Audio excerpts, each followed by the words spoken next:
Hello, everybody, and thank you for joining us today for an in-depth exploration of the complex landscape of plaque psoriasis and the innovative use of anti-interleukin-17 A and F single-domain antibodies, VHH antibodies, for intralesional treatment.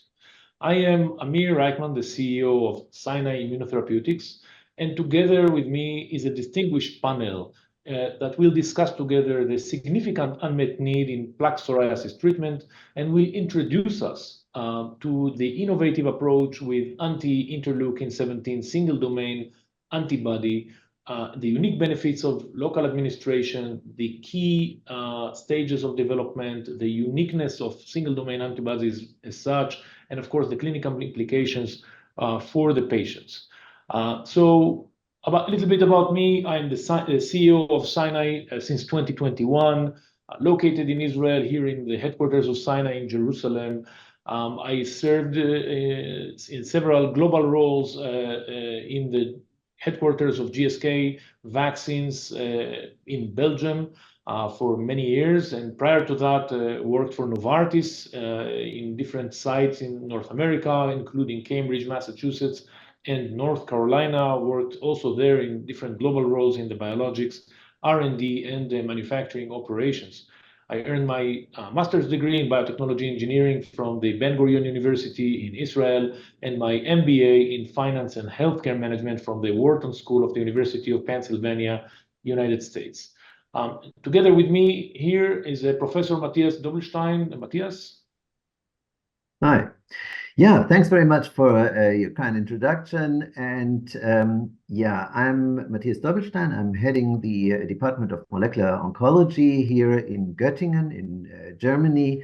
I was trained as a medical doctor at Munich, and I then moved to Princeton University to do my postdoctoral stay in tumor virology. After that, I had group leader positions in Marburg, Germany, as well as Odense in Denmark.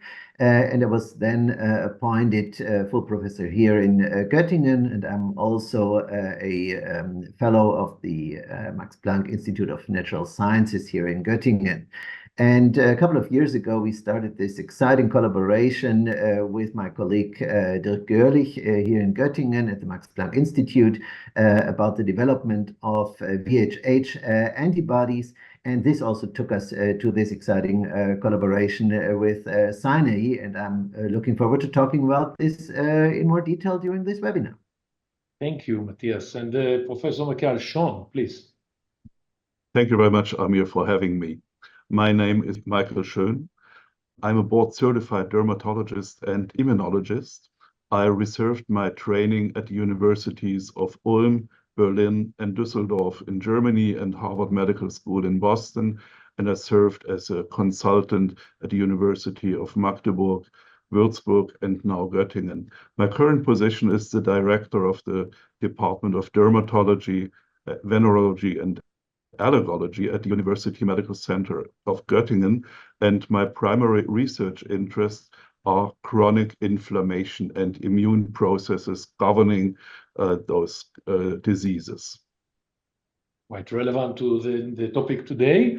And thank you very much. It's a pleasure having you too. Tammy is our distinguished Chief Scientific Officer of Scinai. Tammy, tell us about yourself a little bit. Thank you, Amir. I'm the chief scientist at Scinai for the last 20 years, an immunologist by training. My PhD was at the Weizmann Institute in Israel, and I'm responsible for the preclinical and for the clinical development with a huge experience in vaccine development from phase 1 to phase 3, and now in immunotherapies. Thank you, Tammy. So a little bit about Scinai, who's hosting this webinar today. Scinai Immunotherapeutics is a traded company on the NASDAQ under the symbol SCNI. Scinai is a biopharmaceutical company focused on developing inflammation and immunology, I&I, biological products, and on providing CDMO services through its Scinai Bioservices business unit. Scinai Immunotherapeutics has two business units. The first one is an innovative R&D unit discovering novel VHH antibodies under research agreement and the exclusive license with the Max Planck Society in Germany and developing those antibodies in its facility in Israel under an exclusive license from the Max Planck and University Medical Center, Göttingen. The second business unit is a drug development service unit, a CDMO, providing services to early-stage biological drug development projects for customers in Israel, and now expanding its customer base to Europe and the United States. Our innovative R&D unit is developing, as I've mentioned, VHH antibodies for I&I, and they are derived from alpacas. We will discuss it soon. And those unique features that are coming with these VHH antibodies provide them advantages in manufacturing, costs, and efficiencies, faster drug discovery cycles, superior thermostability, which translates to longer shelf life and the ability to withstand higher storage and transportation temperatures. Our pipeline is composed of antibodies that can treat various diseases from COVID-19 to psoriasis, asthma, atopic dermatitis, and wet macular degeneration. Our next in-line project is a nanobody, VHH antibody for the treatment of psoriasis, which will be the topic of this roundtable discussion. So let's dive in now after the introduction of the participants and the topics in the company that is hosting. Let's dive to the discussion, and maybe the first question that we would like, or the topic that we'd like to address, is the disease, the psoriasis disease, and the unmet market need.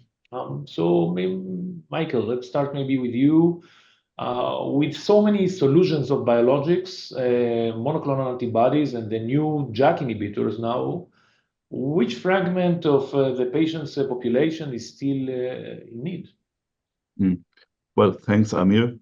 As you know, psoriasis is a chronic systemic disease, which means that it can basically recur throughout life, and a real cure is not yet possible for that disorder. So accordingly, the level of suffering or the burden of disease of those affected is often very high. Around 2 to 3% of the worldwide population are affected, although, of course, there are some regional and ethnic differences. Worldwide, roughly 125 million people have psoriasis. So having that said, in most patients, psoriasis is a mild disease. However, around 1/3 have moderate to severe psoriasis. And for these, we have a number of systemic treatment options these days. As you have already mentioned, there are several biologics. There are roughly a dozen biologics approved for psoriasis. On top of that, small molecules. However, these molecules, or these very successful treatments, still leave some unmet needs with patients suffering from mild to moderate psoriasis, but they still may have a very high disease burden because they may have affection of highly visible or functional important parts of the body, or may not respond adequately to currently available treatments. So patients may have lesions on hard-to-treat areas, locations just like as the scalp, the genitals, the palms and the soles of the hand and feet, and so on. In addition, there are some unfavorable adverse events of corticosteroids for local treatments in use. And all current biologics are basically for systemic treatment, and there is no real option for local treatment of recalcitrant lesions. That's basically why there is still an unmet medical need. Thank you. That's a very enlightening point. It sounds like there is still quite a lot of need in this segment. Let me think and maybe flip the discussion towards the next point, which is the role of cytokines in psoriasis pathogenesis. Again, Michael, this is still for you. What is the role of IL-17, interleukin-17, in the pathogenesis of plaque psoriasis? And follow-on question on that is, why is the IL-17 being considered a better target for treatment of psoriasis versus for example, TNF-alpha, Humira, and the IL-23, which seems to be quite successful? Well, as you mentioned, Amir, there is quite a few cytokines that have been identified as players in the pathophysiological network of psoriasis. Among these, interleukin-17 can be considered a key cytokine because it influences quite a few or many immune cells and immunological functions. So this is, of course, important for many inflammatory diseases, especially for psoriasis in our case. Among other things, IL-17 is regulated by IL-23.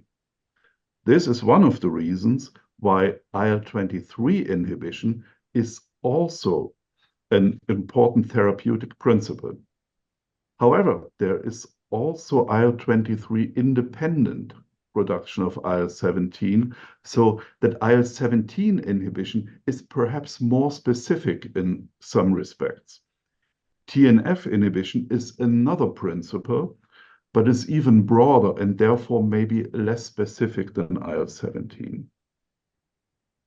Amazing. So what you're saying is, yes, indeed, there is a utility in the usage of both the TNF-alpha blockers and the IL-23.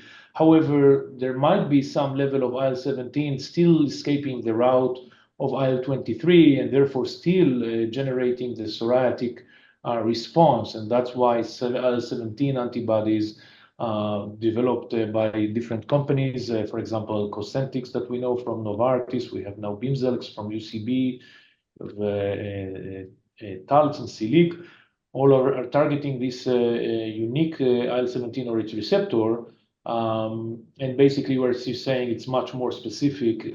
Is it, when you say more specific, does it mean that it's we should perceive it as being safer than the more broader or targeting antibodies?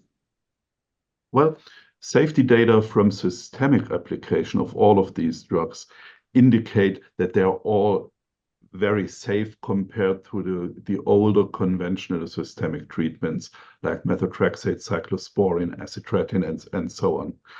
But having that said, there are certainly some differences because there are some side effects that may occur, such as a slightly increased risk of infection with all of these. And that also applies to IL-17, although overall, one has to state that treatment with anti-IL-17 therapeutics are very safe, very effective, and that's why they have such a broad place in the market so far.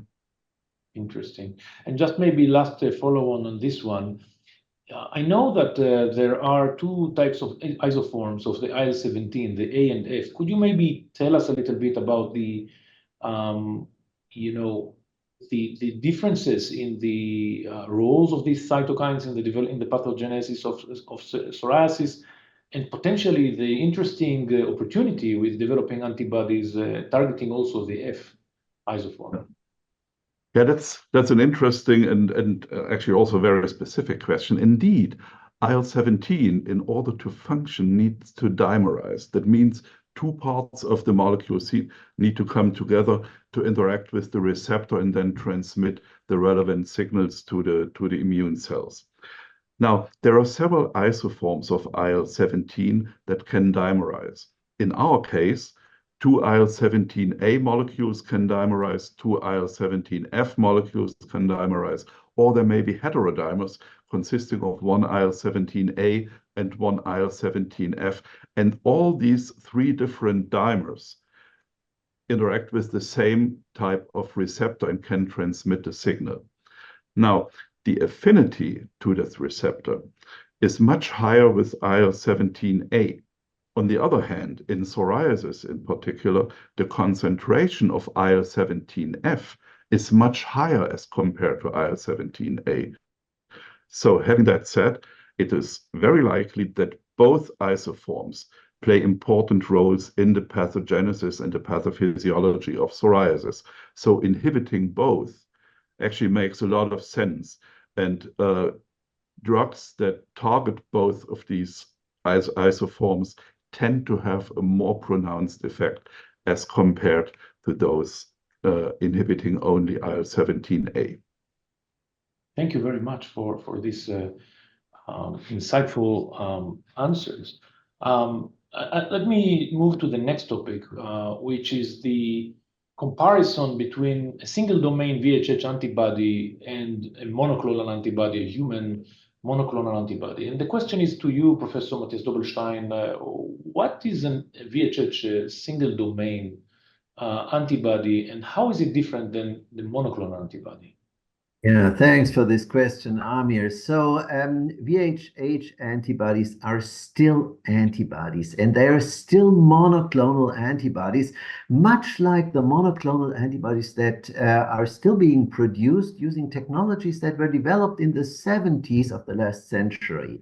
However, we decided to take a different approach to make a more compact kind of antibodies, which we call, as others do, the VHH antibodies. So what they really are is still proteins that bind to an antigen. That's what they have in common with just regular antibodies. And they are monoclonal, so there's just one kind of an amino acid sequence within that VHH antibody. That's what they have in common with regular antibodies. However, whereas regular monoclonal antibodies are typically composed of as many as 4 different chains, 4 different proteins that come together.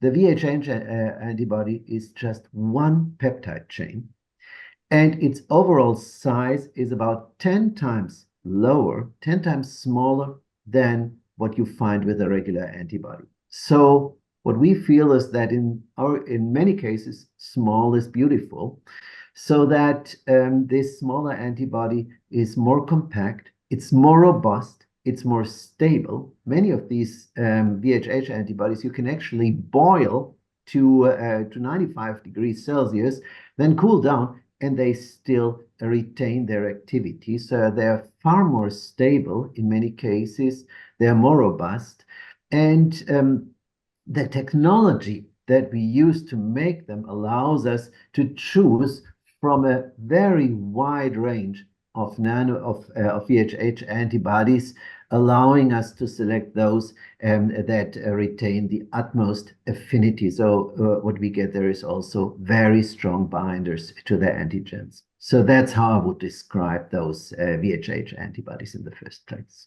Amazing, amazing. And so what are the advantages and disadvantages of a VHH single domain antibody in comparison to a monoclonal human antibody or IgG antibody? Yeah, I mean, let me start with the advantages.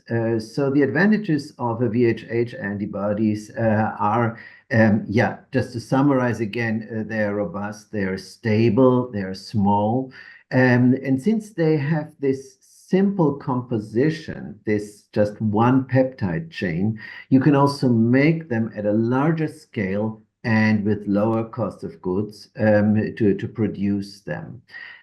Moreover, you can also start being a little creative with these VHH antibodies, since you can quite easily fuse them to a different protein. So you can, for instance, make bi or even tri-specific VHH antibodies, and you can fuse them to say proteins that would alter the half-life, the biological half-life of the molecule. So yes, you can also be more creative with them as compared to regular antibodies. So that's what I would consider their main advantages. One disadvantage is, even though you can overcome it, one disadvantage is that if you simply inject such a small VHH antibody into the vein of a patient, it won't stay very long in the blood. It will be eliminated through the kidney because it goes through something that's called the glomerular filter. And that's something that would make these VHH antibodies more suitable for local administration to the skin, to the lung, wherever you want it.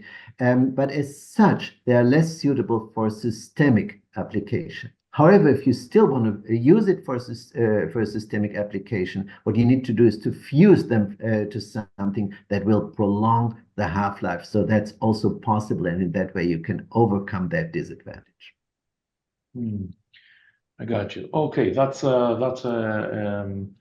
very interesting as well. So maybe I'm trying here to share, maybe the moderator can help me, allow me to share slides, because I wanted to share your slide here about the discovery process of the nano-Abs or the single domain antibodies. You prepared here a very nice slide that I'd like to share here with everybody. Hope you can see my screen. So that's maybe just to summarize what you just described before. I'll take us one slide before and basically to demonstrate the differences between the conventional antibody, the IgG, heavy chain only. Do you want anything just to highlight from what you said before, looking at this? Oh, you can just compare the size. I mean, if you look at the regular monoclonal antibody, that what you see here, you have, I think you have your pointer just there. That's what's derived from humans. You see these 4 chains, and then you just compare it with a single domain antibody, and you can appreciate already that its composition is not only smaller, it's also simpler, and that's why it's easier to work with it. So basically, not only that you are using the heavy chain only antibody, you are actually cleaving the variable heavy chain part, right, from here, if you see my That's correct. Yeah, we are kind of cleaving it, or actually what we really do is to just clone the coding region for only this VH1 domain into an expression construct that allows us to make this in bacteria. I should add that this is something that would not be possible without the collaboration with our partners at the Max Planck Institute. You had our colleague on the previous slide, 𝑑𝑒𝑟𝑚, who actually who is heading the group who is making these VHH antibodies. But yeah, you asked me about how they are made, and I think that's here on this slide. So what the animals that we need to identify such VHH antibodies in the first place are alpacas, or more generally, they are camelids, so camel-like animals, since they have this property that they can make such antibodies that only consist of the heavy chain, as we call it, but not the light chain. And what we do with these animals is to just vaccinate them and draw blood on them. So we treat them very well. It's what they get is the same as what most of us got for a COVID vaccination, for instance. That is a vaccination with the antigen. In this case, this was antigens derived from interleukin 17. And a few weeks later, you draw blood on these animals, and that's it. After that, you can send them back to their flock. And with the blood, what you do is you isolate what's called the B cells, the cells that encode antibodies. And from these B cells, you extract the DNA, and you amplify, with a technology called polymerase chain reaction, you amplify those regions in the DNA that encode this VH1 domain, the antigen binding domain of such single chain antibodies. This then goes to bacteriophages, that's viruses that can infect bacteria, and those bacteriophages then make the single chain antibody and bind to the antigen, in our case, IL-17. And this allows us to select from a library of many as 100 million different VHH antibodies, 10 to the power of 8, 100 million antibodies, to select the very best binders. And those we would then transfer to bacteria, express them, meaning that the bacteria would make the VHH antibody that we are desiring. We can sequence it, we can produce it, upscale it, and then test their ability to neutralize the antigen, in our case, to neutralize interleukin-17. That's basically how these VHH antibodies are made. Amazing. So let me maybe go back to the questions I had before, and then these are, how we make them now is clear. So then last question for you, Matthias, is what is then the opportunity in using nanoabs or VHH single domain antibodies for the treatment of psoriasis? Yeah, I think we can answer this jointly if you want, but my take of it is that due to the ease of production and due to the robustness of these nanobodies or these VHH antibodies, we have a chance to apply them locally, to apply them not in a systemic fashion, which would trigger toxicities that are almost inevitable, but rather apply them just where they are needed, and that's on the psoriatic lesion, and that's the major advantage of them as compared to the systemically applied monoclonal antibodies. Thank you very much. And Professor Schön, how do you see, what got you attracted with this new potential innovative or novel use of VHH single domain antibodies for the local treatment of psoriasis? In that case, we will have a chance of really individually targeting single lesions that are recalcitrant to other treatments or difficult to treat, and still have a pathogenesis-oriented therapeutic approach, rather than the very broad approach with all the side effects that, for example, topical corticosteroids would have. So that is an exciting and promising development. Okay. And Tammy, then you're our Chief Scientific Officer for Scinai. So, tell us a little bit about the product you are in charge of developing. Describe a little bit about the target product profile of Scinai's anti-interleukin-17 single domain VHH antibody. Thank you, Amir, for this question. So eventually, we're planning to have these VHH antibodies as a pen for injection. When possible, it will be self-injection, and people will use it intralesionally, and will have the opportunity to have a biological drug, even though they have a mild disease, and usually they are eligible to have only corticosteroid therapy and phototherapy. Maybe the other professor can tell more what are the limitations of these therapies, but we know that the most effective one is the biological, and this is what patients really want. We plan to apply this therapy for the mild to moderate patients suffering from lesions located in areas that are generate high disease burden for them. It can be on the face, on the scalp. These people even cannot smear corticosteroid or have a phototherapy in these areas, and also the hand, the feet, and they are seeking for a better solution. We will be able to provide them a solution that doesn't need a daily therapy, unlike this the phototherapy and the corticosteroids, because we showed in the preclinical studies at least that we can give the therapy and see the effect for a prolonged time. Brilliant. So I happen to have a slide here that can help. For me, it's really astonishing to see the percentage of patients suffering from mild psoriasis. And so it goes back to what Professor Schön talked about before, about the classification of mild to moderate, etc. We have this slide here that talks about the current plaque psoriasis treatments. I go back to you, Michael Schön. You mentioned before briefly about the corticosteroids and the phototherapy and their potential limitations in treatment. Could you maybe expand on that just to explain the need in this patient category? Certainly. Thinking of corticosteroids, they have a very broad immunosuppressive effect, and they're actually in the market for decades now.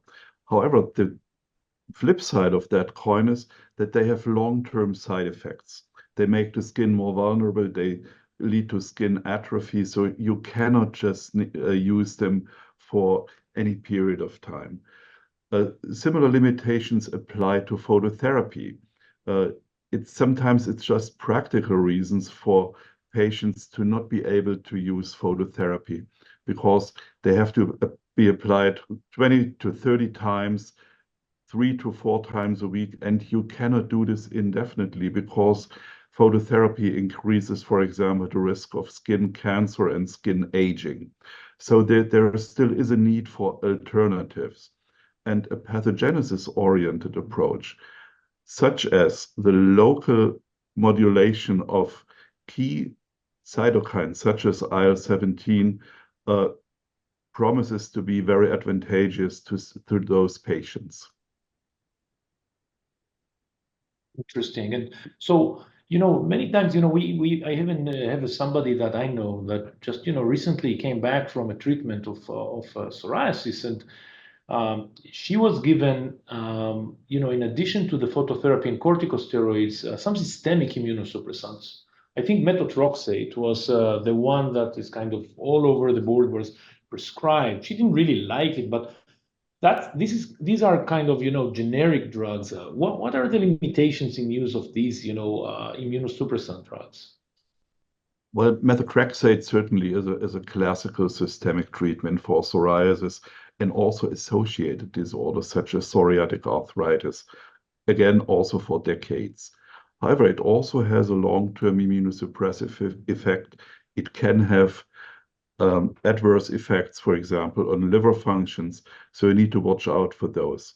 In general, however, methotrexate is a systemic treatment that is reasonably well tolerated. Okay. And so tell us a little bit about the decision-making of a physician. You are a dermatologist in practice, and you see patients, right? You see patients suffering from psoriasis in your clinic. And yes. So tell us a little bit about the line of thinking. Okay, here is a patient that, already got corticosteroids, phototherapy, methotrexate.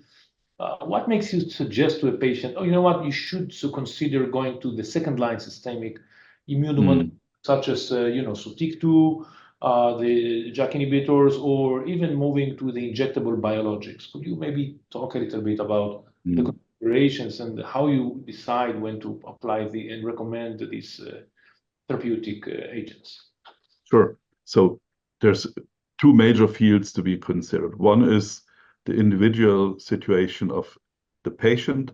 So what is the nature of his or her disease?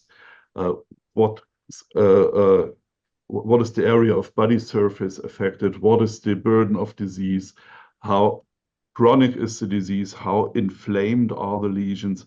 And so on. What comorbid diseases do we detect, such as cardiovascular diseases, gastrointestinal diseases? Is there arthritis? Are there any other medications that could interfere? So this is a patient individual basis for making this decision. And of course, you also have to make a shared decision with your patient. So what is most feasible for your patient?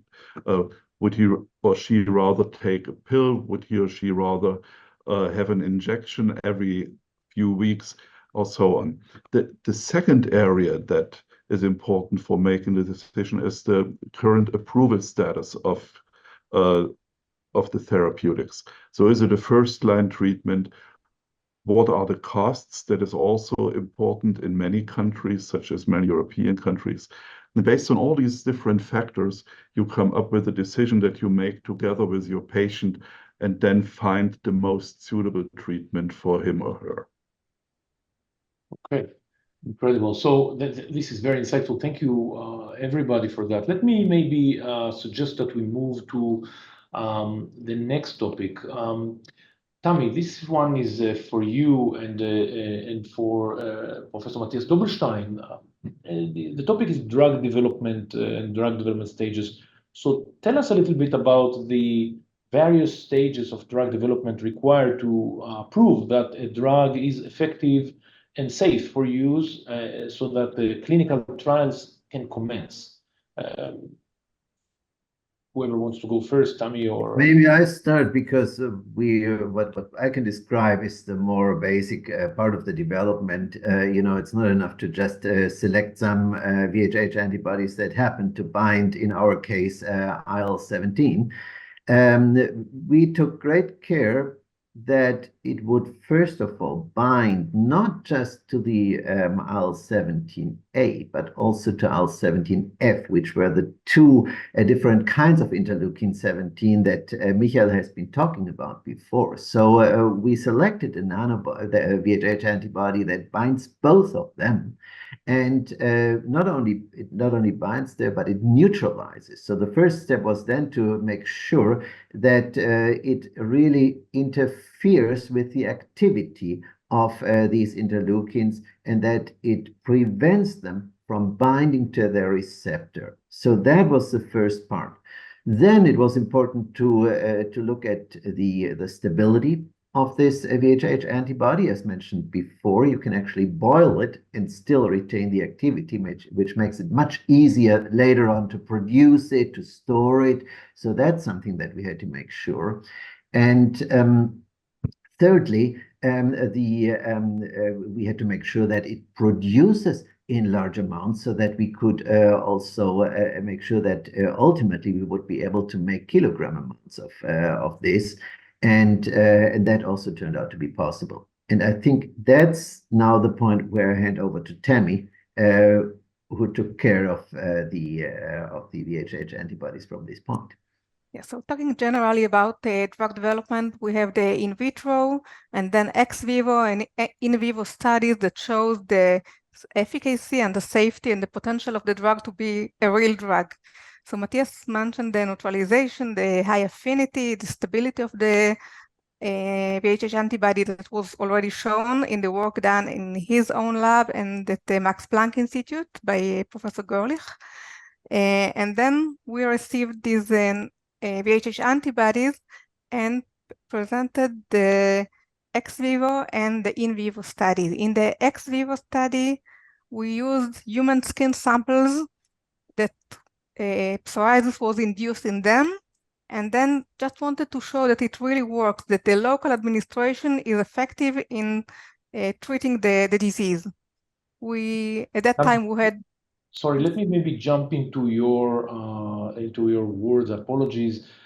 Maybe before delving into the specific activities done by Scinai, maybe, I found on the very interesting, we have on our internet website kind of a Gantt that explains the horizon of, or the Gantt chart that high level describes the drug development. So before going into what we did in Scinai, maybe just walk through, the different stages that are required for the development of a drug before it can go into the clinic. I would say clinic is already, clinical trials is stage number 8 here on the graph. Okay, very well. So every drug begins with a bright idea of the inventor, and this is the molecular clone selection. In our case, it was the VHH antibodies that were identified and selected according to Scinai's request from our collaborator to find an antibody for IL-17A and F. Next, in a lab scale, you have to show that the molecule really works, that it is being able to produce, that you have a strain that is effective, and you have to develop all the analytical assays to confirm that what you produce is really what you initially planned to have. And then this is described also in the CMC section. You have to develop the upstream, the downstream, to upscale it and make sure that it still have the same characteristics that were initially developed in the small scale. When you have the molecule, then you go to the preclinical evaluation, which I just mentioned, the in vitro, ex vivo, and in vivo studies. And then the last stage of the preclinical is the toxicology confirmation. You make sure that your drug doesn't cause any adverse event, doesn't damage any tissue in the still in an animal model that is relevant. And when everything is positive and done, you have to present your data to the regulator, and you get permission to go for a clinical trial. The regulator is usually very strict in their requirement. You have to show that it is both effective, that you are not just using people to something that is not going to be of advantage for them. And then tech transfer when needed. In our case, we plan to have the manufacturing of the VHH antibodies in our own facility.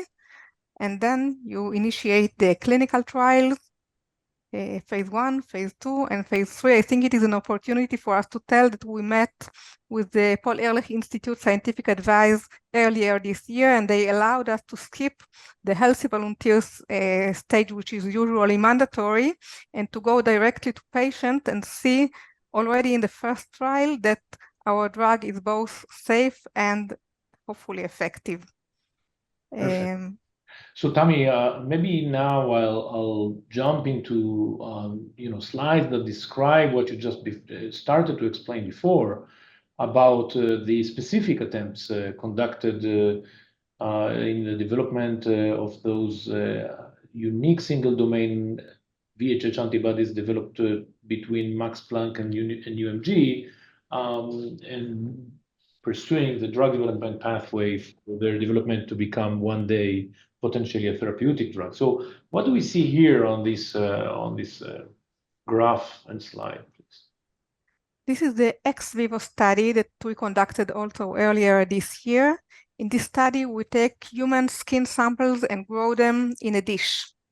We then treat the skin, which is a psoriatic skin, with the current standard of care with betamethasone and with secukinumab, the monoclonal antibody against IL-17A, and also with 2 different doses of our own VHH antibodies, which were given once and also daily for 3 days.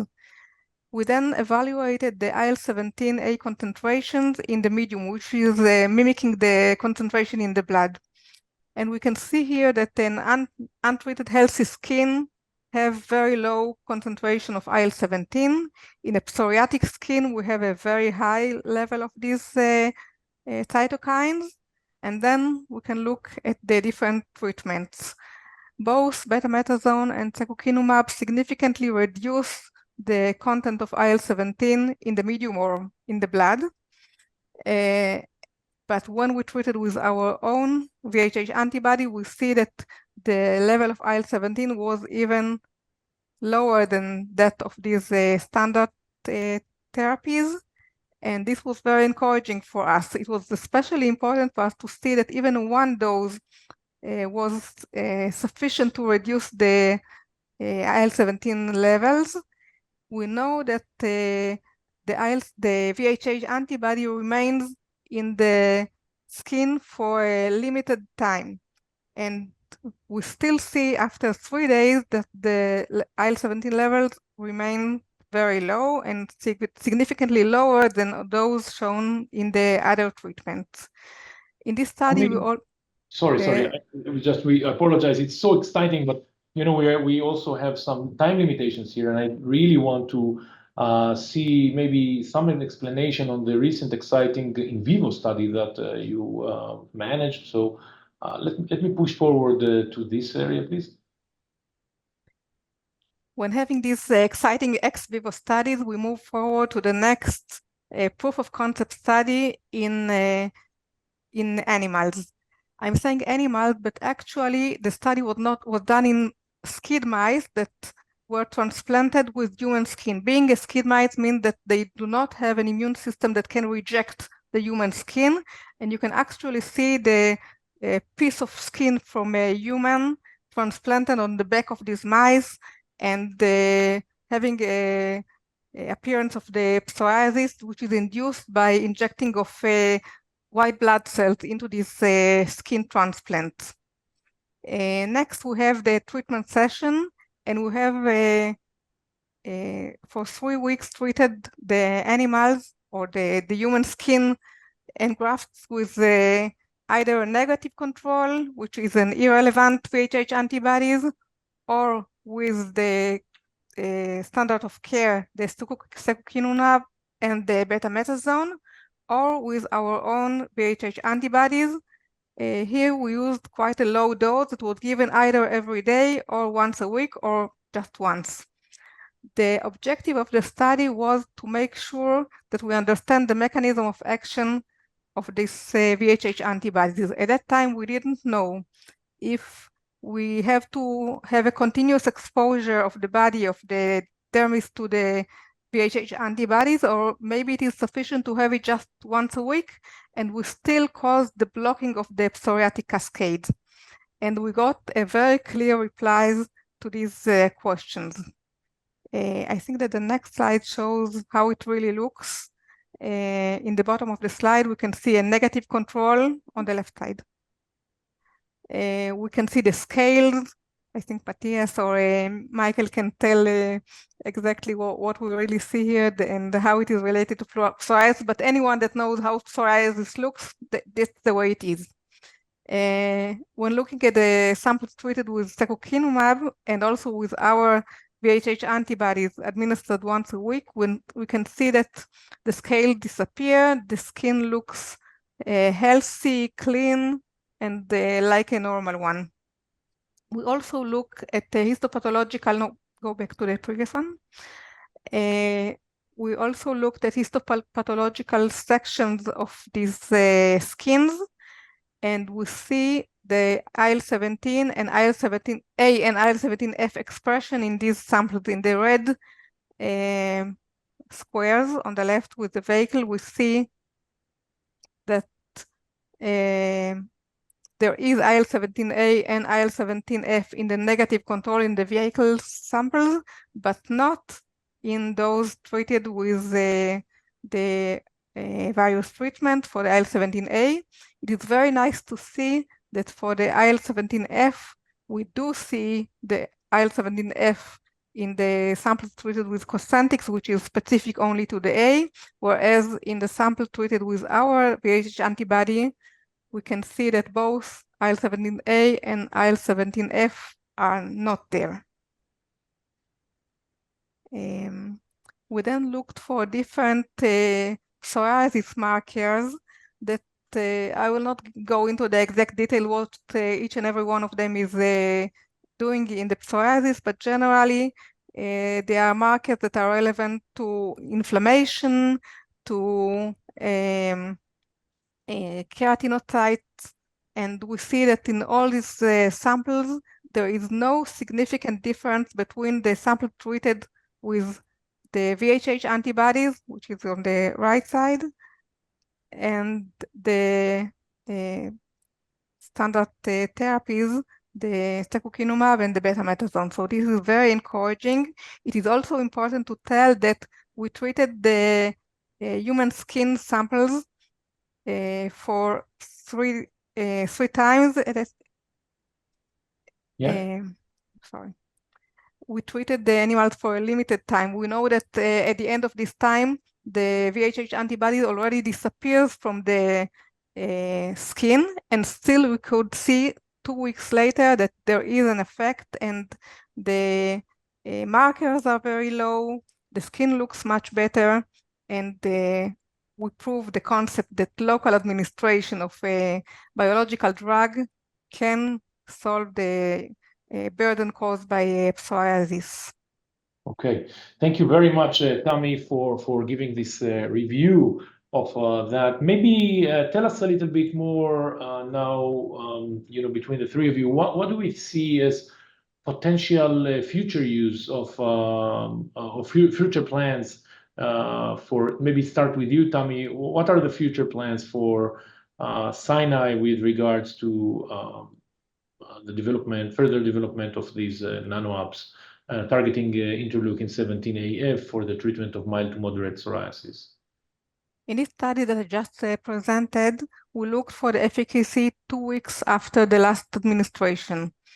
But having these nice results, we would like to push it further and see maybe we can see efficacy for a longer period of time. So now we are going to repeat this same study and also evaluate a higher dose of the VHH antibodies and follow the skin samples on these mice for 2 months.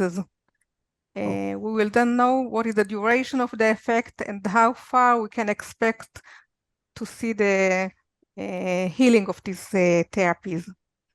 Next, we'll have to do the toxicology, which is mandatory before going to clinical trial. And by the end of next year, we are going to be ready and maybe even initiate the first in-human trial. This is going to be a really exciting milestone for our team. Absolutely. Maybe just on the next parts, so I have two last questions. One is for you, Professor Schön. One of the things people ask me is, how do you know that patients will tolerate the pain that might be associated with the intradermal injection of VHH antibodies? What do you think Scinai needs to do to mitigate this risk? And is this risk massive, or do you think that there is a motivation from this psoriatic, from those patients suffering from these psoriatic lesions located in the specific areas that will say, okay, if it's only a little bit of a pain, it's nothing. What do you think is going to be the patient thinking or sentiment towards such a solution? You're on mute again. Yeah, you're right, Amir. The question of acceptance by the patients is certainly a very important one. And I certainly agree that it will take a lot of research to minimize the local pain. But having that said, my assumption would be that very fine needles that reach only the uppermost layers of the dermis, which is the connective tissue within the skin, just underneath the epidermis, will go along with very little, if any, pain.